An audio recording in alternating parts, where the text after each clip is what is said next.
मैं कहता हूं रोज सुबह में जल्दी उठकर अथवा कभी भी और कुछ कंठस्थ न हो सके 12 ज्योतिर्लिंग तो कंठस्थ होना ही चाहिए। और शिव महापुराण ग्रंथ में भगवान महर्षि वेदव्यास जी ने कहा है, कोई भी तीर्थ को याद करने से, कोई भी लिंग और ज्योतिर्लिंग को याद करने से उनकी यात्रा का फल मिलता है। इसलिए सुबह में बिस्तर में आंख खोल गई तो इसी समय जितने स्तोत्र कंठस्थ हैं सभी स्तोत्र का पारण करना चाहिए। ऐसा नहीं कि बिस्तर छोड़ दिया, स्नान कर लिया, पवित्र होने के बाद सभी स्तोत्र का पारण करेंगे। वैसे ही निद्रा में से आंख खोली तुरंत तो कभी बिस्तर नहीं छोड़ते हम, ये तो सीधी बात है। थोड़ा सा शरीर को अपने मूड में आना चाहिए, बाद में धीरे धीरे हम बिस्तर छोड़ते। इससे पहले आंख खोल गई तो सभी स्तोत्र का पारण करें। इनमें एक विशेष प्रकार से 12 ज्योतिर्लिंग को तो याद करना ही चाहिए। ज्योति मतलब ज्ञान, प्रकाश, जीवन जीने की सुंदर दिव्य दीर्घ दृष्टि, उसको कहे ज्योति। मैं बहुत आशा रखता हूं आप सभी को कंठस्थ है और रोज हम सभी बोलते हैं। आइए भाव से आदर के साथ आपकी सुंदर मीठी मीठी ध्वनि इस प्रभास क्षेत्र में मिश्रित हो जाए। सागर के लहरों के साथ हमारी भी सुंदर ध्वनि भगवान शिव जी को अर्पण करें, हम समर्पित करें। क्योंकि भांग पूजा है, शब्द रूपी भगवान को हम भगवान का अर्चन कर रहे हैं। शब्द रूपी पुष्प महादेव सोमनाथ को हम अर्पण कर रहे हैं। मेरे पूर्वजों ने कोई पुण्य किया होगा, हमने भी कोई पूर्व जन्म में पुण्य किया होगा, इसीलिए तो सोमनाथ हम यहाँ भगवान महादेव को याद कर रहे हैं और शिव जी की कथा का श्रवण कर रहे हैं। तो आइए आपका सुंदर आवाज, आपकी ध्वनि यहाँ स्टेज तक पहुंचे। ऐसी सुंदर आवाज के साथ दिल खोलकर, हृदय खोलकर, अंतकरण को खोलकर बोलिए आप, भाव से और आदर के साथ, सुर में और साथ में। सौराष्ट्रे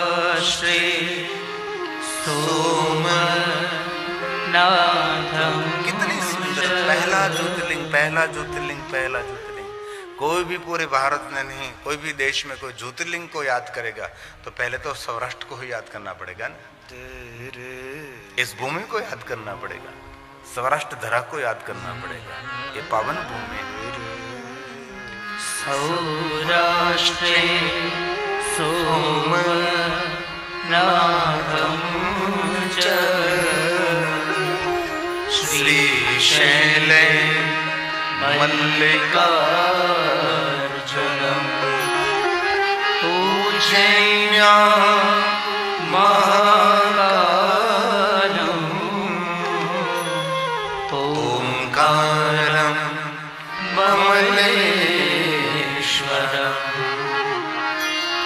परल्यां वैद्यनाथं च डाकिन्यां भीमशङ्करं सेतुबन्धेतुं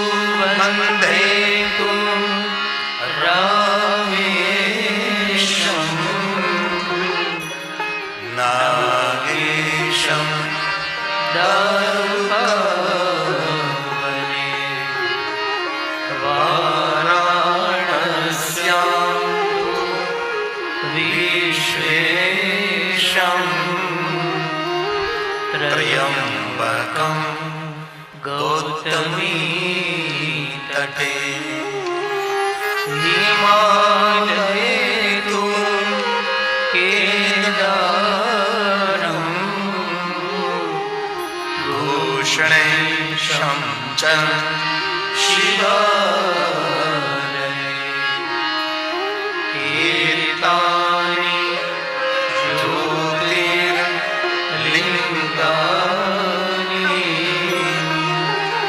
सायं प्रातः पठेत्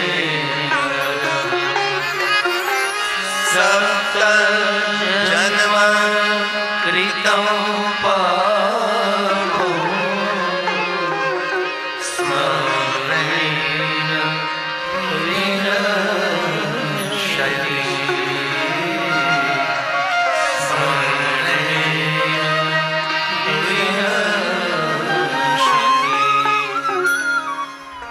भगवान महर्षि वेद व्यास जी ने शिव महापुराण अंतर्गत बहुत कुछ कहा है। सब कुछ तो नहीं कहा, लेकिन बहुत कुछ भगवान महादेव के भक्तों के लिए, विशेष करके भगवान महादेव के लिंग और ज्योतिर्लिंगों की महिमा कहे हैं। और हम सभी जानते हैं पूरे विश्व में ये पहली पूजा है, प्रथम पूजा है। प्रयाग तीर्थ में सभी ऋषियों ने सुत पुराण के सामने जिज्ञासा व्यक्त की है। इस पृथ्वी के सभी तीर्थों में जितने शुभ लिंग हैं अथवा इस भूतल पर अन्यत्र भी जो जो प्रसिद्ध शिवलिंग स्थित हैं उनकी महिमा सुनने की इच्छा है। तो कोई शिवलिंग प्रसिद्ध है, कोई शिवलिंग अप्रसिद्ध भी है, और बहु शिवलिंग तो पूरे विश्व में प्रसिद्ध हैं। ऐसा भाव प्रकट किया है। शिव महापुराण ग्रंथ में पूरी लिंगावली है। शिव महापुराण ग्रंथ में तो बहुत कम है, लेकिन स्कंद पुराण में तो तापी के तट पर कितने शिवलिंग हैं। माता नर्मदा पुराण में नर्मदा के तट पर कितने शिवलिंग हैं।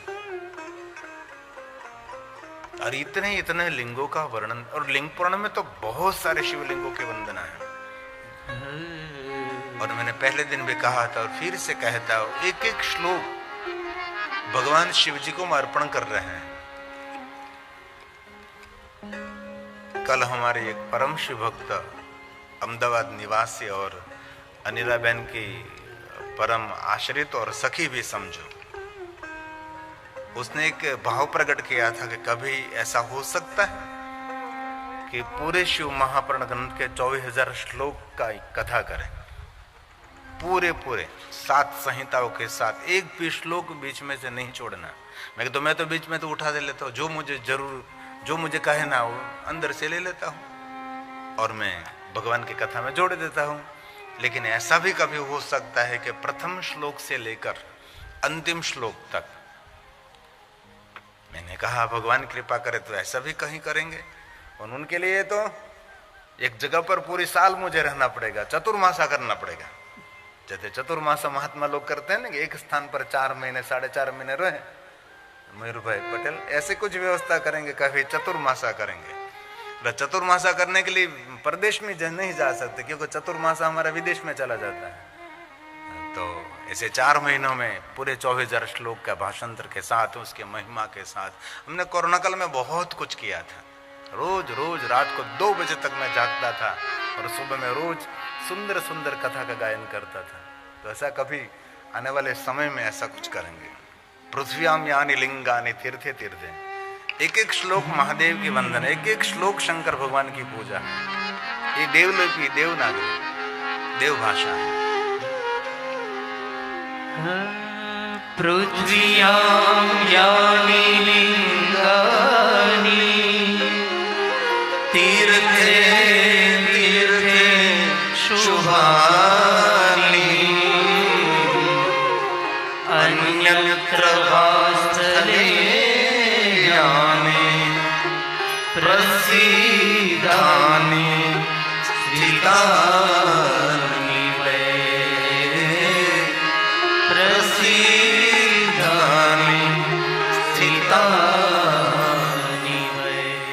अन्य स्थलों पर बहुत सारे प्रसिद्ध भगवान महादेव के लिंग स्वरूप हैं। उनकी सभी शिवलिंगों की कुछ न कुछ महिमा है, विशेष करके महिमा है।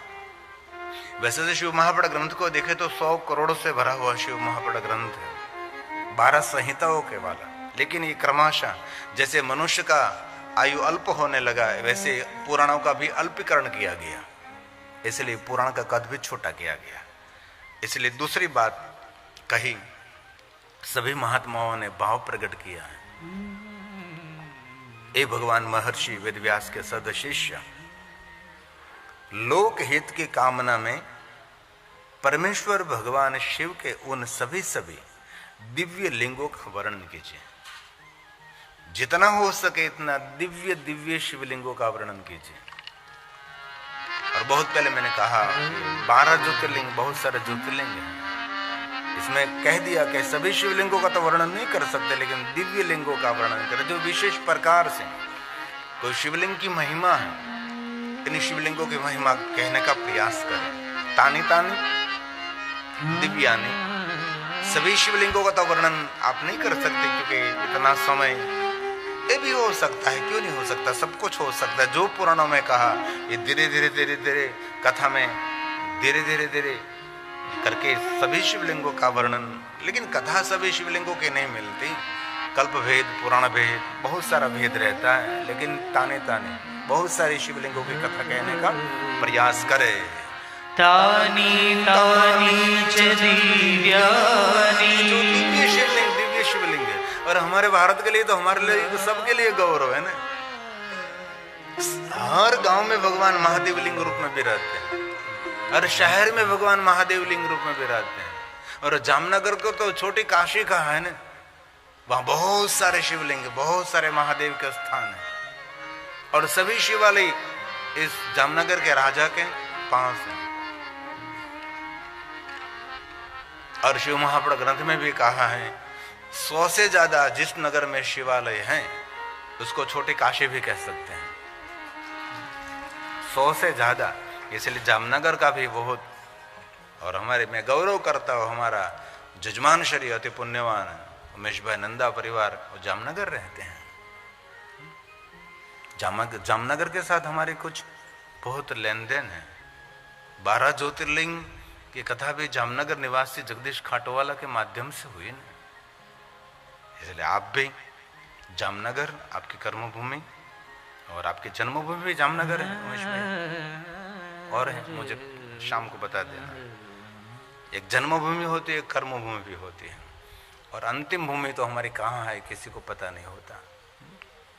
इसलिए दिव्य दिव्य लिंगों का वर्णन करिए। सभी शिवलिंगों तो वर्णन नहीं कर सकते, लेकिन ताने ताने कोई कोई। तानी तानी च दिव्यानि, तो दिव्य शिवलिंग है।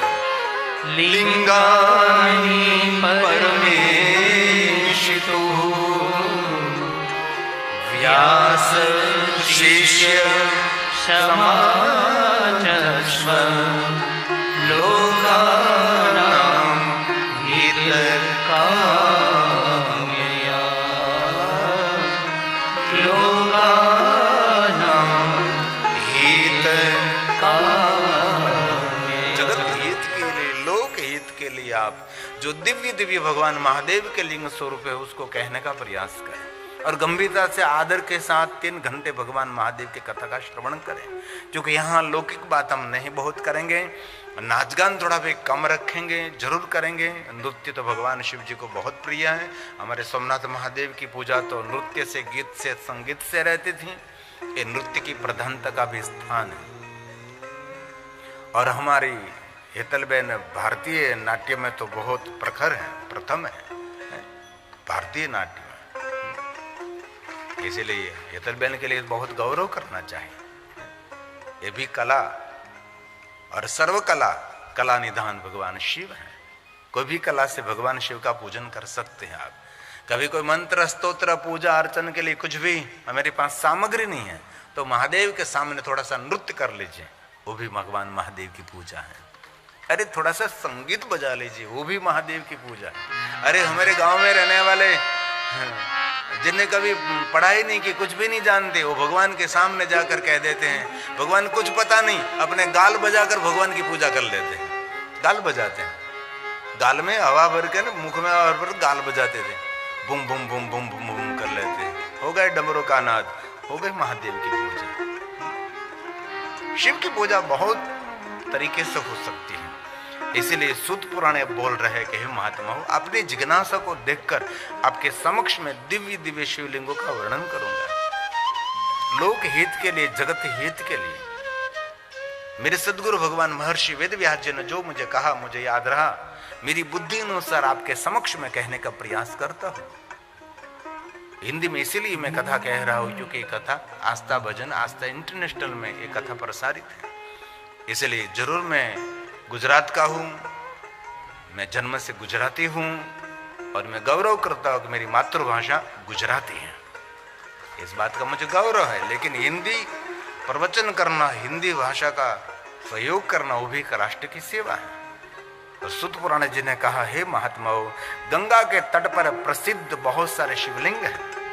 काशी नगरी संपूर्ण शिव की साक्षात स्वरूपिणी है, जो सबसे मुक्ति प्रदान करने वाला, उसे लिंगमय, काशी को ही शिवलिंग में जानना चाहिए।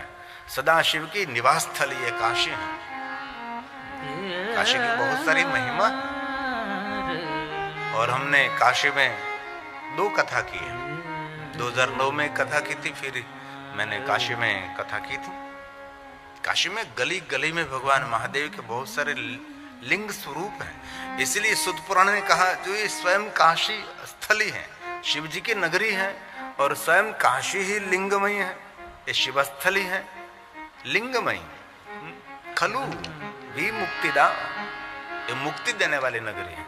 काशी नगर कोई सामान्य नगर नहीं है, और काशी के आसपास इतने भगवान महादेव के लिंग स्वरूप हैं, किसी ने गिनती भी नहीं की, इतने भगवान महादेव के लिंग स्वरूप हैं। इसलिए गंगा तीर है, सप्त गंगाओं के तीर पर अलग अलग अलग भगवान महादेव के लिंग स्वरूप हैं। किसी की कथा प्रसिद्ध है, किसी की कथा अप्रसिद्ध भी है। इसलिए सुत पुराण ने कहा जो प्रसिद्ध प्रसिद्ध भगवान महादेव के लिंग स्वरूप हैं, उनकी महिमा में आपके समक्ष कहने का प्रयास करता हूं। गंगा तीरे सुप्रसिद्धा, गंगा तीरे सुप्रसिद्धा, सुप्रसिद्धा श्रेष्ठ प्रसिद्धि जिन शिवलिंग को मिले, और सभी तीर्थों में काशी की महिमा तो और महिमा है। और नगर के लिए नहीं कहा, लेकिन काशी के लिए कहा। हर व्यक्ति के लिए अंत समय काशी ही होनी चाहिए। जहां शमशान की महिमा, जहां शमशान को, अग्नि को श्रेष्ठ मानता है, उसको पवित्र मानते हैं, ये काशी नगर की एक विशेषता है। काशी नगर में गली गली में भगवान महादेव के लिंग स्वरूप हैं। इसलिए कहा गंगा तीरे सुप्रसिद्ध, बहुत प्रसिद्ध। और वास्तव में शिव महापुराण ग्रंथ में काशी नगरी को शिवलोक कहा है।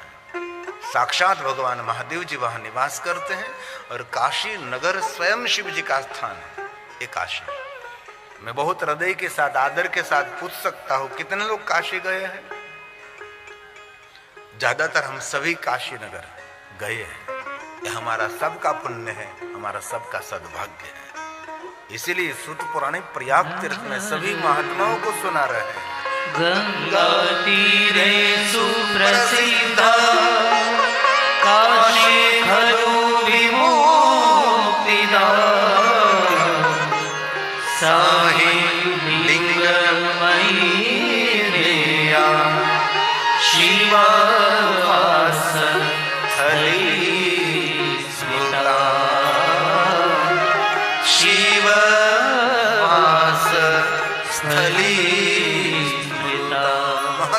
निवास स्थली है, ये काशी नगर है। बहुत सारे भगवान महादेव के लिंग स्वरूप काशी नगर में हैं। इनमें सुत पुराण जी कहते हैं, हे ऋषि मुनियों, आदर के साथ श्रवण करें। जिन शिवलिंग को याद करने मात्र से मनुष्य का मंगल और सर्व मंगल और कल्याण करने वाले सभी शिवलिंग हैं। दर्शन हो सके न हो सके सभी शिवलिंगों का, लेकिन सभी शिवलिंगों की स्मृति करने मात्र से, याद करने मात्र से मनुष्य मात्र का सर्व मंगल रहता है। वहीं पर अविमुक्त नामक मुख्य शिवलिंग है, जो मुख्य शिव। अब अभी तो बहुत सारे शिवलिंग काशी में नहीं रहे, क्योंकि हम सभी ने बहुत सारे गैर हिंदू विधर्मियों का प्रहार सहन किया, इसलिए बहुत सारे शिवलिंग वहां अभी नहीं है। हम सभी जानते हैं जो मुख्य शिवलिंग है वहीं पर वो अविमुक्ति लिंग है। इस लिंग की बहुत सारी महिमा है, और उसी के सामने कृति वाचेश्वर लिंग है, बहुत प्रसिद्ध है। और एक वृद्धकाल लिंग है। हम बहुत समय तक काशी में रहे और हमने बहुत सारा संशोधन किया, लेकिन बहुत सारे शिवलिंग मुझे नहीं मिले। बहुत सारे शिवलिंग मुझे मिल ही गए। काशी के गलियों गलियों में घूमता रहता मैं, हमारी पूरी कैमरा टीम के साथ बहुत सारे शिवलिंगों का रिकॉर्डिंग किया। जहां जहां मुझे छुट्टी मिली वहां से मैंने कुछ न कुछ रिकॉर्डिंग कर लिया। इसीलिए काशी में जो मूल शिवलिंग है अविमुक्ति लिंग है, उनकी बहुत सारी महिमा है। और दूसरा शिवलिंग है कृति वाचेश्वर महादेव है। जो आप भगवान के आगे कृति प्रस्तुत करते हैं, भगवान शिव जी उनका स्वीकार करते हैं। एक भगवान शिव जी वृद्धा लिंग है, वृद्धकाल लिंग, वही वृद्ध भगवान है। बुढ़ा महादेव, बुद्धेश्वर महादेव। ऐसे तो बहुत सारे भगवान महादेव के लिंग स्वरूपों की कथा है, लेकिन थोड़े श्लोक इस काशी नगर की याद में और सोमनाथ महादेव को हम समर्पित करते हैं। लिंग तत्रैव लिंगम तत्रैव मुख्यम च। तीन लिंग मुख्य तत्रैव, ये तीन लिंग प्रधान है, मुख्य लिंग है। इनमें पहला जो तो अभिमुक्ति तो है ही लिंग, उसको याद करने मात्र से मनुष्य की कामना मनोकामना पूर्ण करने वाले ये सभी शिवलिंग हैं। एक एक शिवलिंगों की बहुत सारी महिमा है। हमने काशी में बहुत सारे शिवलिंगों का पूजन किया, हमने स्पर्श किया है, इसीलिए लिंगम तत्रैव लिंगम तत्रैव मुख्यम च संप्रोक्तम विमुक्तिकम। मुक्ति देने वाला है। कृत्तिवासेश्वर साक्षात् तुल्यो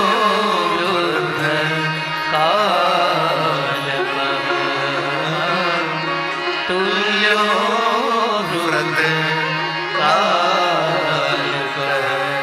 उसको लिंगावली कहा जाता है। इसलिए बहुत पहले, अभी तो कम हो गया, पहले तो लोग वयोवृद्ध हो जाते थे तो काशी में चले जाते थे, उसके अंतिम श्वास काशी में रहती थी। अब तो बहुत धीरे धीरे परिवर्तन हो रहा है। और आगे सुत पुराण जी ने कहा काशी में तिल भांडेश्वर है। इस शिवलिंग की विशेष प्रकार से हमने पूजा की। हर साल तिल तिल बढ़ता है, तिल तिल बढ़ता है। बहुत बड़ा शिवलिंग है तिल भांडेश्वर। हमने उसको स्पर्श किया, उसका पूजन किया। बहुत बड़ा शिवलिंग तिल भांडेश्वर है। और दशाश्वर लिंग है, दशाश्वर मेघलिंग है, जो ब्रह्मा जी ने जहाँ यज्ञ किया था और ब्रह्मा जी ने विशेष प्रकार से जहाँ पूजन किया था, वहाँ एक बहुत प्रसिद्ध भगवान, ये है तिल भांडेश्वर। आप जो टेलीविजन में देख रहे हैं, बहुत बड़ा प्रसिद्ध मनोकामना कामना पूर्ण करने वाला ये शिवलिंग है। और गंगा सागर के संगम पर संगमेश्वर महादेव लिंग बहुत बड़ा प्रसिद्ध है। गंगा जहां सागर को मिलते हैं, और भगवान व्यास जी काशी से लेकर गंगा सागर तक पहुंच गए। संगमेश्वर महादेव की बहुत प्रसिद्ध कथा है। और जहां ब्रह्मा जी ने यज्ञ किया था दशा अश्वमेघ, वहां एक भगवान महादेव का बहुत प्राचीन शिवलिंग है। और तिल भांडेश्वर तो अभी भी है। ऐसे बहुत सारे शिवलिंग नहीं मिलते हैं, लेकिन ये तिल भांडेश्वर को हमने देखा है, जो प्रसिद्ध काशी का ये भगवान महादेव का लिंग स्वरूप है। इस शिवलिंग को पास हम रात में गए थे, क्योंकि सुबह से लेकर जल्दी निकल जाते हैं, देर रात तक मैं भागता फिरता रहता था सभी शिवलिंगों को मिलने के लिए और स्पर्श करने के लिए। तिल भांडेश्वर तिल भांडेश्वर शैव दशाश्वमेघ गंगा सागर संयोगे संगमेश इति स्मृता संगमेश इति स्मृता। संगमेश्वर महादेव को याद करने मात्र से मनुष्य मात्र का मंगल और कल्याण रहता है। ये सभी शिवलिंगों की महिमा है, पूरी लिंगावली है। मैंने भी एक लिंगावली तैयार की है। सभी श्लोक तो सभी कथा में नहीं मैं बोल सकता, लेकिन यहाँ तो विशेष करके सोमनाथ महादेव को मैं बहुत सारे श्लोक अर्पण करता हूँ, क्योंकि यहाँ एक श्लोक एक बार गायन करने से ये श्लोक हमारे लिए सिद्ध हो जाता है। वैसे तो सिद्ध है, लेकिन हमारे लिए ये सभी श्लोक सिद्ध हो जाते हैं, क्योंकि ये ज्योतिर्लिंग है। इसलिए बहुत सारे श्लोकों का मैं गायन करता हूँ। और वास्तव में सभी कथाओं में शिवलिंगों का नाम बोल जाता हूँ, एक के बाद एक के बाद एक के बाद, सभी वर्णन नहीं करता, सभी श्लोक नहीं बोलता। और आगे बहुत सुंदर बात है, जिन्हें भूतेश्वर कहा गया है और नारेश्वर कहा गया है, और विख्यात ये दोनों शिवलिंग है। कौशिकी नदी के तट पर दिव्य शिवलिंग है, बहुत दिव्य दिव्य शिवलिंग उपस्थित है। सभी शिवलिंगों का नाम मैं यहाँ प्रस्तुत नहीं कर सकता, लेकिन भूतेश्वर जो सभी भक्तों का मंगल और सर्वदा कल्याण करने वाले शिवलिंग है। और कौशिकी नदी के तट पर नारेश्वर महादेव का बहुत प्रसिद्ध ये भगवान महादेव का लिंग स्वरूप है। मुझे तो कथा में छुट्टी मिलती है तो मैं कभी बैठता नहीं, मैं भागता फिरता रहता हूँ। जहां जहां कोई नहीं पहुंचे वहां वहां पहुंचने का प्रयास करता हूँ। लेकिन अभी अफसोस भी हो रहा है कि बहुत सारे ऐसे स्थान पर शिवलिंग है कि अभी वहां पहुंचना भी अभी बहुत मुश्किल है। इसलिए भूतेश्वरो यः संप्रोक्तो भक्त सर्वार्थदः सर्व लोगों का मंगल और कल्याण करने वाला ही भगवान महादेव का लिंग स्वरूप है। और नारीश्वर इति ख्यातः कौशल्यः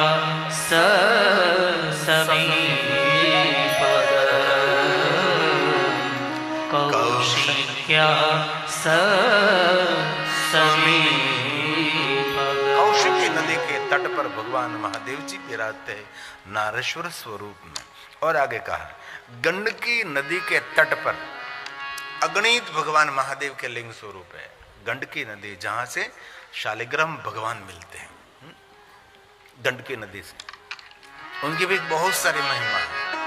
और शिव महापुराण ग्रंथ में तो बहुत कम है, लेकिन अन्य ग्रंथों में तो बहुत सारी नदियों का वर्णन है। और भारत की कोई भी नदी ऐसी नहीं जिस नदी के तट पर भगवान महादेव नहीं विराजते। सभी नदियों के तट पर शंकर जी विराजते हैं। और जिन नदी के तट पर कहीं भी भगवान महादेव का स्थान नहीं है, इस नदी का पानी कभी पीना नहीं चाहिए। इसलिए सभी मेरे भारत की छोटी मोटी नदियों के तट पर कहीं न कहीं भगवान महादेव जी विराजते हैं। उस तट पर, इस तट पर कहीं न कहीं महादेव विराजते। कोई नदी ऐसे सरोवर को मिलती है, कोई नदी नदी को मिलती है, और कोई नदी संगम को मिलती है, और कोई नदी सागर को मिलती है। लेकिन सभी नदियों के तट पर भगवान महादेव जी लिंग स्वरूप में विराजते हैं। इसलिए बहुत सारी नदियों का भी वर्णन है। इसलिए गंडकी नदी के तट पर बटुकेश्वर महादेव नामक बहुत प्रसिद्ध भगवान महादेव का लिंग स्वरूप है। और फाल्गुनी नदी के तट पर सबको सुख देने वाला पूर्वेश्वर महादेव लिंग स्वरूप में विराजमान है। समय मिले तो ऐसे ऐसे भगवान महादेव के लिंग स्वरूपों का दर्शन करना चाहिए। ऐसे ये भगवान व्यास ने कहा कि तो मैं बहुत मुख्य मुख्य शिवलिंगों का वर्णन करता हूं, लेकिन ये गंडकी नदी के दोनों तट पर अगणित भगवान महादेव के लिंग स्वरूप है। और कहा एक फाल्गुनी नदी के दोनों तट पर तो अगणित भगवान महादेव के लिंग स्वरूप, ये तो जो प्रसिद्ध है, जग प्रसिद्ध है, जिनकी महिमा कुछ विशेष महिमा है, इन शिवलिंगों की मैं स्मृति कर रहा हूं, सिर्फ मैं उनको याद करता हूं। सभी शिवलिंगों के पीछे कोई न कोई कथा है। लेकिन शिव महापुराण ग्रंथ का विस्तार होने के कारण इस ग्रंथ को संक्षिप्त करने के लिए बहुत सारी कथा को उसने संक्षिप्तीकरण कर दिया। सिर्फ स्मृति कर ली। वर्तन्ते गंडकी तीरे बटुकेश्वर पूरेश्वर इति ख्यातः फाल्गुनी तीरे सुख फाल्गुनी तीरे सुख। नदी का नाम है फाल्गुनी नदी। और ये भी वर्णन नहीं है, मैं संशोधन कर रहा हूँ ये नदी कहाँ आए, सबको पूछ रहा हूँ, गूगल में से ढूंढ रहा हूँ कि फाल्गुनी नदी किस राज्य में कहाँ है। बहुत बहनों का नाम भी होता है ना, फाल्गुनी बहन, और बहुत भाइयों का भी नाम होता है फाल्गुन भाई। इसीलिए फाल्गुनी नदी है, ये गंगा के समान नदी की महिमा है। बहुत सारी गंगाओं की महिमा है, और गंगाओं में श्रेष्ठ गंगा हमारी भागीरथी माता गंगा। और आगे उत्तर नामक नगर में सिद्धनाथ महादेव का बहुत प्रसिद्ध भगवान महादेव का लिंग स्वरूप है। और दुरेश्वर महादेव लिंग सबका कल्याण और मंगल करने वाला है। दर्शन मात्र मनुष्य का मंगल और सर्व मंगल करने वाले प्रसिद्ध और सिद्धि देने वाला सभी शिवलिंग है। मैं बहुत समय पहले ललितेश्वर महादेव को पता लगाने के लिए बहुत सारे रुद्रप्रयाग, देवप्रयाग में बहुत दिनों तक मैं रहा, हिमालय पहाड़ पर। चूंकि शिव महापुराण ग्रंथ में ललितेश्वर महादेव की इतनी विस्तृत महिमा मैंने सुनी, तो मेरा अंदर से भाव उठा कि वहां मैं पहुंचूं। और मैं समय निकाल कर मैं पहुंचा, वहां के स्थानिक पहाड़ी लोगों को लेकर रुद्रप्रयाग गया, देवप्रयाग गया। लेकिन वहां के ब्राह्मणों ने कहा कि यहाँ भूमिस्खलन होती रहती है, पहाड़ गिरते रहते हैं। इसलिए पहाड़ गिरने के कारण बहुत सारे शिवलिंग नदी में बह गए। बहुत सारे शिवलिंग अभी नहीं मिल रहे, बहुत सारे शिवलिंग यहाँ अभी अस्तित्व में नहीं है। और यहाँ भी एक नदी हमारे गुजरात में ओरसंग नदी के तट पर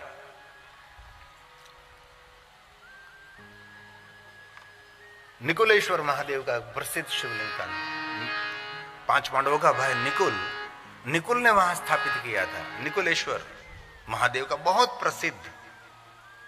लेकिन अभी इस बारिश में बहुत बाढ़ आई तो मंदिर को उठा कर ले गए। और इस गांव के आसपास लोगों ने बहुत सारा परिश्रम किया नदी में, लेकिन ये शिवलिंग नहीं मिला। कि इतनी बाढ़ आई। इसलिए हम तो बहुत सारे राजकीय क्षेत्र में जो प्रधान व्यक्ति, उसको भी मैं कहता रहता हूँ, और बहुत जो हमारे संपर्क में आज को मैं कहता रहता हूँ उसके कान में, कि ऐसे बहुत सारे नदी के तट पर शिवलिंग है, सरकार की ओर से उसका कुछ रक्षा कवच बनाना चाहिए।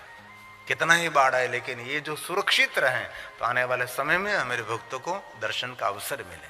सुरक्षित रहना चाहिए ना उनके लिए, सुरक्षित। ऐसे बहुत सारे तो भगवान महादेव के लिंग स्वरूप समंदर में चले गए, क्योंकि समंदर भी इधर आ रहा है। ये तो हमारा सोमनाथ ट्रस्टी इतना सक्षम है, इसलिए पूरे समंदर को रोक रखा है ना। पहले तो ये समंदर ये सीधा थापट लगाता था पूरे मंदिर को, लेकिन अभी धीरे धीरे इतना यहाँ कितना बड़ा खर्च करके समंदर को थोड़ा सा पीछे धकेल दिया है। ऐसे बहुत सारे स्थान हैं जहां मेरा बचपन बीता, जो मेरी जन्मभूमि, वास्तव में मेरा जन्म जहां हुआ मेरे मामा के घर, क्योंकि पहला बच्चा तो मामा के घर ही जन्म लेता है ना, पहला बच्चा। तो मैं बड़ा हूं तो मेरा जन्म वहां हुआ, तो वहां मेरे जन्म स्थली रही मेरे मामा के घर। तो वहां समंदर के अंदर ये बथेश्वर महादेव का मैं उसका साक्षी हूं। अभी धीरे धीरे समंदर आगे बढ़ रहा है, वहां का स्थान सुरक्षित रहने के लिए बहुत वहां के स्थानिक लोग प्रयास भी कर रहे हैं। बथ में नहीं आता, इतना बड़ा भगवान महादेव का लिंग स्वरूप है। अभी हमारा लैपटॉप थोड़ा सा धीरा चलता है, नकर आप सबको मैं बताता रहूं।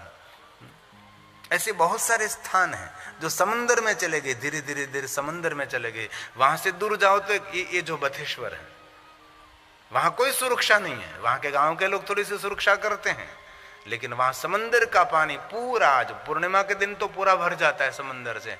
अमावस्या के दिन जो समंदर की भरती आती है तो ये पूरा शिवलिंग पानी में डूब जाता है। बथेश्वर महादेव बहुत प्रसिद्ध, कहते लोग के 5 पांडवों ने स्थापित किया है, लेकिन उसकी एक बहुत सारी महिमा रही होगी। बहुत सारे शिवलिंगों तो देवताओं ने स्थापित किया है, देव स्थापित है, ऋषि स्थापित है, राजाओं के द्वारा स्थापित है। 5 पांडवों ने तो बहुत सारे शिवलिंगों की स्थापना, लिंग पुराण में तो भगवान राम ने कितने कितने शिवलिंगों की स्थापना की, उसकी भी बहुत सारी महिमा है। तो उत्तर नामक नगर में जो सिद्धि देने वाला सिद्धेश्वर नाथ महादेव है और दुधेश्वर महादेव है, दर्शन मात्र थी मनुष्य को सिद्धि। बहुत सारे शिवलिंग ऐसे होते, उसके दर्शन से सिद्धि मिलती है। श्लोक पहली बार गा रहा हूं और सभी कथा में 10-10, 15-15, 20-20 श्लोक में गाता रहता हूं, इसलिए पूरे शिव महापुराण ग्रंथ के सभी श्लोक का पारण भी हो जाए। और यहाँ तो सभी श्लोक हमारे लिए भगवान सोमनाथ को अर्पण करते हैं, सिद्ध हो जाते हैं। सिद्धनाथेश्वर सिद्धनाथेश्वरश्चैव दर्शनात् सिद्धिदो, दर्शन मात्र से सिद्धि देने वाला दूरेश्वर इति ख्यातः, पथने चोत्तरे तथा, पथने चोत्तरे तथा। ये सभी शिवलिंगों की बहुत सारी महिमा। वहां पहुंचे तो नहीं, कभी वहां सभी लोग नहीं पहुंच सकते, लेकिन कम से कम ये सोमनाथ महादेव हमारा पावर हाउस है। यहाँ से सबका इंटरनेट चलता है, सभी ज्योतिर्लिंगों का, और सभी पृथ्वी पर जितने शिवलिंग है उनका मेन हेड ऑफिस ये हमारा सोमनाथ। यहाँ से सब ऊर्जा चारों तरफ फैलती है। मुझे किसी ने पूछा था कि आप कहते हैं कि महाबलेश्वर ये लिंगराज चक्रवर्ती हैं, ये महाकालेश्वर महादेव सेनापति है, सभी शिवलिंगों का सेनापति है, महाकालेश्वर है। तो आपका सोमनाथ क्या है? मैं तो मेरा सोमनाथ हेड ऑफिस है सभी शिवलिंगों। ये मुख्य स्थान है, मुख्य स्थान। यहाँ से सभी शिवलिंगों, यहाँ कोई भी शिवलिंग को याद किया तो वहां ऊर्जा सोमनाथ से वहां पहुंचती है। और मैं बड़ा सद्भागी हूं कि इस शिखर के सामने बैठकर सब कुछ बोल रहा है। सभी शिवलिंगों तक मेरी बात पहुंच रही, मेरी तो पहुंच रही, लेकिन आपकी विचारधारा भी वहां पहुंचेगी। शुंगेश्वर महादेव की अति अद्भुत महिमा है, वैद्यनाथ महादेव की अद्भुत महिमा है, दधीची के संग्राम भूमि पर जपेश्वर महादेव की अद्भुत भूमि, सभी सिद्धि देने वाला है। ये सभी शिवलिंग यहाँ में याद करता हो, ऊर्जा सोमनाथ से वहां पहुंचती है। इसलिए शुंगेश्वर महादेव, वैद्यनाथेश्वर महादेव और दधीची की संग्राम भूमि पर जपेश्वर महादेव सभी सिद्धि देने वाले सभी शिवलिंग हैं। ये भगवान व्यास जी की सुंदर रचना है। शुंगेश्वरम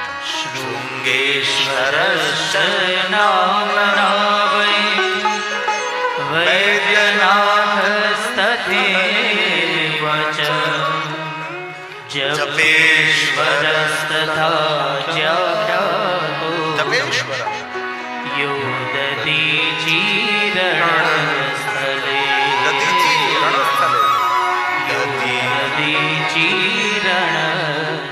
यो दधीची रणस्थल, संग्राम भूमि, रणभूमि दधीची महाराज की।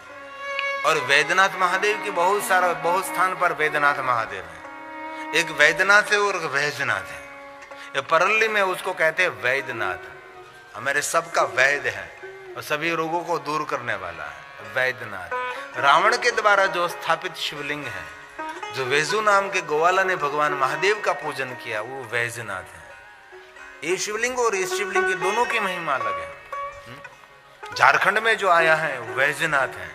बहुत समय से ये लगातार उसके विवाद चलता रहता था और मेरे पास भी पूरी मीडिया का विवाद आया था कि आप क्या कहना चाहते हैं। मैंने कहा दोनों की महिमा अलग है, दोनों की कथा भी अलग है, इसलिए आप विवाद ना करें। ये वैद्यनाथ है, वैद्य ऋषि ने उसकी स्थापना की थी, अश्विनी कुमारों ने उसकी उपासना की थी। और जब समुद्र मंथन हुआ था तब जो अमृत निकला था, सभी देवता यहाँ लेकर आ गए थे वैद्यनाथ, और वहां अमृत को रखा था। उनकी भी महिमा सुंदर है। जब हम वैद्यनाथ कथा करने के लिए गए तब वैद्यनाथ पर मैं अलग से अलग अलग पुराणों में से निकाल कर हमने लोगों के सामने, मेरे श्रोताओं के सामने रखा था। ये वैद्यनाथ हैं और ये वैजनाथ है। विष्णु नाम के रावण ने स्थापित तो कर दिया, लेकिन बाद में रावण तो इस धरा को छोड़कर चला गया, तो तब ये शिवलिंग अपुंज रहता था। तो गायों चराने वाला एक गोवाला वहां रोज गायों चराने के लिए आता था, उसकी पूजा करता था। उनकी भी दिव्य कथा है, रोज पूजा करता था, रोज पूजा करता था। किसी गोवाला ने कह दिया कि तू क्यों करता है पूजा? बस मेरा भगवान महादेव, इसलिए मैं पूजा करता हूं। और बहुत लोगों ने डांट दिया गया, तुझे पूजा करने से कभी भगवान महादेव मिले ना मिले, लेकिन पूजा करता हूं। लेकिन बहुत जो ग्वाले थे उसने इस वेजू नाम का ग्वाला को कहा कि आपको पता है ऐसे कभी पूजा भगवान प्रसन्न नहीं होते। हम गायों चराने के लिए, गायों को अपने वंश में अंकुश में रखने के लिए लाठी रखते हैं, तो हम सब उस पर लाठी का प्रहार करेंगे तब मिलेंगे। गायों चराने वाले अनपढ़ गोवाल और इस वेजू नाम के गोवाला ने सभी गोवालों के साथ उस पर लाठी का प्रहार करने का प्रयास किया था। तब शिव जी को हुआ ये मैंने दिया हुआ शिवलिंग है, ये कभी खंडित नहीं होना चाहिए। इसलिए भगवान शिव वहां प्रकट हुए और स्वयं शिव ने कहा कि आपके नाम से शिवलिंग प्रसिद्ध होगा। इसलिए वेजू वैजनाथ महादेव है, ये वैद्यनाथ महादेव है। सभी शिवलिंगों की महिमा अलग अलग रहती है। दधीची के रणभूमि पर भगवान महादेव जपेश्वर है, इसलिए अलग अलग शिवलिंगों की महिमा। और आगे कहा इसी प्रकार गोपेश्वर महादेव, रंगेश्वर महादेव, वामेश्वर महादेव, नागेश्वर महादेव, कामेश्वर महादेव, विमलेश्वर महादेव, ये सभी शिवलिंग सिद्धि और बुद्धि देने वाला और कामना और मनोकामना पूर्ण करने वाला सभी शिवलिंग है। ये तो मैं बहुत थोड़ा सा आपको दिखा रहा हूं, इतना बड़ा सुंदर सुंदर विस्तार है, अकल्पनीय विस्तार है। इसीलिए हम लिंग स्थान पर बैठे, हम ज्योतिर्लिंग स्थान पर बैठे हैं। इसीलिए विशेष प्रकार से सभी शिवलिंगों की स्मृति कर रहे हैं, याद कर रहे हैं। और महिमा भी है ना, जिन शिवलिंग को याद करते हैं शिवलिंग की यात्रा का फल मिलता है, हमारी कामना मनोकामना पूर्ण हो जाती है। और हम सभी पुनः पुनः हमारे भाग्य के सराहना करते हैं कि हम ज्योतिर्लिंग में बैठे हैं, हम सोमनाथ महादेव की गोद में बैठे हैं, समंदर के तट पर हम बैठे हैं, हमारे सबके हम भाग्य की सराहना करते हैं। इसीलिए सभी शिवलिंगों की बहुत सारी महिमा है। गोपेश्वरम गोपेश्वर तो बहुत बड़ा ख्यात है गोपेश्वर महादेव। गोपेश्वर महादेव भी अलग अलग स्थानों पर है, वृंदावन में तो है ही गोपेश्वर महादेव, लेकिन गोपनीय बात सभी देवताओं की सुनने वाला ये भी गोपेश्वर है। गोपियों के द्वारा और कृष्ण भगवान के द्वारा स्थापित हुआ ये भी गोपेश्वर है।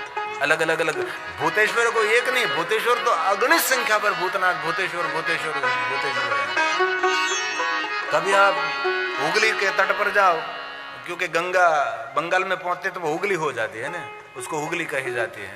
तो वहां कलकत्ता आप जाओ तो कलकत्ता में हुगली, तो हुगली के तट पर बहुत प्रसिद्ध भूतेश्वर महादेव है, और लगातार वहां शमशान शुरू रहता है, और इतनी मुर्दे की लाइन रहती है, लगा 3 दिन 2 दिन के बाद उसकी अग्नि संस्कार होता है। ऐसा मैंने देखा उस स्थान हुगली नदी के तट पर जो गंगा है सागर को मिलती है, वहां हुगली हो गई, और सागर को मिली तब गंगा सागर हो गई, प्रयाग से दूर लगातार।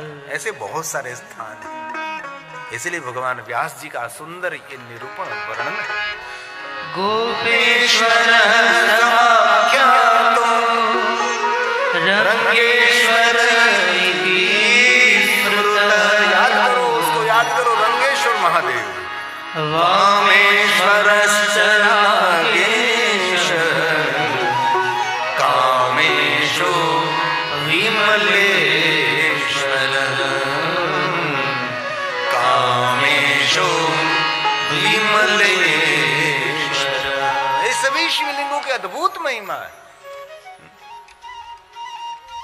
और यहां भी ये प्रभास तीर्थ में बहुत सारे शिवलिंग हैं, और लगभग 33 शिवलिंगों की मेरे पास नामावली। यहाँ के आचार्य जी ने मुझे बहुत सारा उनका इतिहास दिया था, आचार्य का नाम तो भूल गए, यहाँ का बहुत बड़ा विद्वान है, उन्होंने मुझे पूरा नैप दिया था कहाँ शिवलिंग है कहाँ है। प्रभास तीर्थ में 33 जितने शिवलिंग हैं, ये तो हमारे प्रथम ज्योतिर्लिंग, उनसे भी बहुत सुंदर सुंदर शिवलिंग इस धरा पर हैं। समुद्र के अंदर भी बहुत सारे भगवान महादेव के लिंग स्वरूप हैं। चंद्रभूषण महादेव आप जाओ तो वहां काल भैरव जी विराजमान है, रोटलेश्वर महादेव विराजमान है। सबको रोटला देते हैं, जो रोटलेश्वर महादेव का दर्शन करो या ना घर में कोई रोटलो खाली न था, ये रोटलेश्वर महादेव है। लेकिन आने वाले समय उसका भी बहुत बड़ा जीर्णोद्धार होगा ना जीतूपुरी जी, बहुत बड़ा जीर्णोद्धार होगा। मेरी स्मृति से मैं देखता हूं कि सब एक परिसर में होगा, सब एक परिसर में, चंद्रभूषण से लेकर काल भैरव से लेकर ये रोटलेश्वर महादेव से लेकर हमारा सांकड़ेश्वर जूना सोमनाथ अहल्या पे स्थापित, सब एक परिसर में आ जाएगा। बस सोमनाथ पहुंच गए हैं, वहां सब आपको इस तरफ जाओ रोटलेश्वर, इस तरफ चंद्रभूषण, इस तरफ काल भैरव, इस तरफ जूना सोमनाथ, ये पूरा धीरे धीरे धीरे धीरे ये देवलोक नहीं बनेगा, वही कैलाशपति का शिवलोक बनने वाला है। ये हमारा सोमनाथ है। मैं आगे वाला भविष्य में देख रहा हूं यहाँ क्या क्या होने वाला है, और दिव्यता से भरपूर होगा। और इतना सुंदर टेक्नोलॉजी का उपयोग करके और कोई भी वयोवृद्ध व्यक्ति और दिव्यांग व्यक्ति सभी शिवलिंगों का दर्शन करे, ऐसी व्यवस्था पूरा ट्रस्ट सक्रिय है। तो अभी आगे बहुत सुंदर है। व्यासेश्वर महादेव के साथ अद्भुत महिमा है। व्यासेश्वर महादेव बहुत से स्थानों पर हैं, लेकिन विशेष करके व्यास काशी में मूल शिवलिंग है, जो भगवान महर्षि वेद व्यास जी ने स्थापित किया है। व्यासेश्वर महादेव की अलौकिक महिमा है। एक भगवान शिव जी की शिवस्थली काशी नगर, और गंगा के सामने तट पर एक काशी जो व्यास काशी, वहां व्यासेश्वर महादेव है, उनकी विशेष महिमा है। और शुक्रेश्वर महादेव है, और भांडेश्वर महादेव है, और हुकारेश्वर महादेव है, और सुरोचनेश्वर महादेव, भूतेश्वर महादेव, संगमेश्वर महादेव, ऐसे महान महान शिवलिंग है। और सभी शिवलिंग महापातकों में से मुक्त करने वाले लिंग है। महापातक अभी जो देख रहे हैं ये व्यासेश्वर महादेव है, जो व्यास काशी में विराजमान है। ये सभी शिवलिंगों की सिर्फ स्मृति है, याद कर रहे हैं। सबकी कथा मैं नहीं कह रहा हूं, लेकिन थोड़ी थोड़ी आपको मैं झलक दिखा देता हूं कि ये शिवलिंग सभी सिद्धि देने वाले और सामान्य पाप नहीं, महापातकों में से मुक्त करने वाले सभी शिवलिंग है। व्यासेश्वर व्यासेश्वरश्च विख्यातः बड़े बड़े विख्यात शुकेश्वरश्च तथैव हि भाण्डेश्वरश्च विख्यातो ओंकारेश्वरस्तथैव च ओंकारेश्वरस्तथैव च। भांडेश्वर, मां मैं जहां रहता हूं वहां भाड़ेश्वर है। वो बड़ा भाड़ जैसा कुआं था और भाड़ कुआं के पास बैठे हुए भगवान महादेव, बहुत प्रसिद्ध बहुत प्राचीन स्थान है। भाड़ भाड़ गुजराती में तो भाड़ियो कुओ, हमरा झिंझुड़ा के भाड़िया पड़ जा, એવું કહેતા ગામની અંદર કે જા ભાડિયામાં પડ, અને ત્યાં કોઈ રહેવા માટે પણ તૈયાર નહીં હતું. એટલું ભયાનક જંગલ વિકરાળ લોકમાન્ય એવું બધું જે હતું કે ભાઈ ભૂત પ્રેત ને દાકેશન જાકી ને કોઈ ત્યાં જા નહીં શકતા, જે જાય તેને ઇનામ મળે, આવું અમારું સ્થાન. કોઈ પૂજા પણ કરવા ત્યાં જઈ શકતું નથી. એવે સ્થાન પર मेरे पिताजी काशीगिरी, उनके पिताजी हीरागिरी जी. हीरागिरी जी परम काल भैरव के उपासक थे और उसने वहां आकर स्थान जमाया और सुंदर नवनीकरण किया और भगवान शिव जी की पूजा का स्वीकार किया. उसने जीवंत समाधि ली. वहां हम रहते हैं. अभी सुंदर है. पहले तो बहुत भयानक स्थान था, अभी भयानक न, अभी दिव्य स्थान है, इसलिए वो भाड़ेश्वर है. और आगे सुरोचनश्च विख्यातो भूतेश्वर इति स्वयं संगमेश तथा प्रो महापातक नाशनम महापातक महापातक नाशन. ऐसे मुझे 4.5 महीने तक कथा करनी है. ऐसे ही कौन बैठे देखता हूं, लेकिन हम तो बैठने वाले ही हैं. क्योंकि पूरे 24,000 श्लोक का पारण करना है, एक एक श्लोक को परिचय करना है, तो उनके लिए तो बहुत सारा समय चाहिए. हमारी ये बहन ने इच्छा व्यक्त की, मैं आने वाले समय में ऐसा कुछ करेंगे जरूर. हे सोमनाथ, हे चंद्रेश्वर, हम आपके सानिध्य में हैं. सुबह सुबह बिस्तर से उठने से पहले 12 ज्योतिर्लिंगों के नाम लेने से सभी पापों से मुक्ति मिलती है और मोक्ष का मार्ग खुल जाता है. ऐसा माना जाता है इन नामों का जाप करने से शिव जी का आशीर्वाद प्राप्त होता है और सभी मनोकामनाएं पूर्ण होती हैं. तो चलिए जानते हैं 12 ज्योतिर्लिंगों के नाम लेने से मनुष्य पिछले जन्मों का पाप भी धुल जाते हैं. यह माना जाता है कि 12 ज्योतिर्लिंगों के दर्शन करने से मोक्ष की प्राप्ति होती है और जो लोग दर्शन नहीं कर पाते वे नाम लेने से भी वही फल प्राप्त होता है. नियमित रूप से 12 ज्योतिर्लिंगों के नाम लेने से शिव जी की कृपा प्राप्त होती है, सभी मनोकामनाएं पूर्ण होती हैं. सुबह सुबह 12 ज्योतिर्लिंगों के नाम लेने से जीवन में सफलता और समृद्धि आती है. सुबह सुबह 12 ज्योतिर्लिंगों के नाम लेने से शरीर स्वस्थ रहता है और सकारात्मक ऊर्जा का संचार होता है. भीमाशंकर महाराष्ट्र में है, काशी विश्वनाथ उत्तर प्रदेश में है, त्र्यंबकेश्वर महाराष्ट्र में है, वैद्यनाथ झारखंड में है, नागेश्वर गुजरात में है, रामेश्वरम तमिलनाडु में है. 12 ज्योतिर्लिंगों के नाम सोमनाथ गुजरात में है, मल्लिकार्जुन. भक्तों, हम जानेंगे 12 ज्योतिर्लिंगों के वो कौन कौन से नाम हैं जिनका लेने मात्र से व्यक्ति का कल्याण हो जाता है. तो चलिए जानते हैं. नंबर 1 सोमनाथ जो गुजरात में है, मल्लिकार्जुन आंध्र प्रदेश में है, महाकालेश्वर मध्य प्रदेश में, ओमकारेश्वर मध्य प्रदेश में, केदारनाथ उत्तराखंड में, भीमाशंकर महाराष्ट्र में, काशी विश्वनाथ उत्तर प्रदेश में, त्र्यंबकेश्वर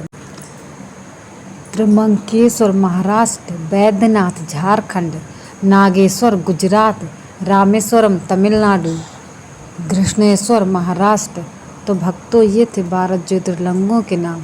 आपको ये कथा कैसी लगी कमेंट बॉक्स में ज़रूर बताएं और ऐसी ही कथाएं सुनने के लिए हमारे चैनल डिस्कवरी ऑफ धर्मा को सब्सक्राइब जरूर कीजिए।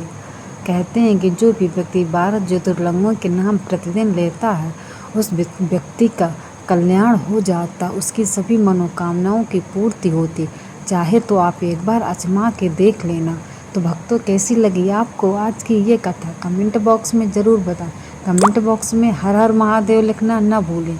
मिलते एक अगली नई कथा के साथ। राधे राधे, हर हर महादेव।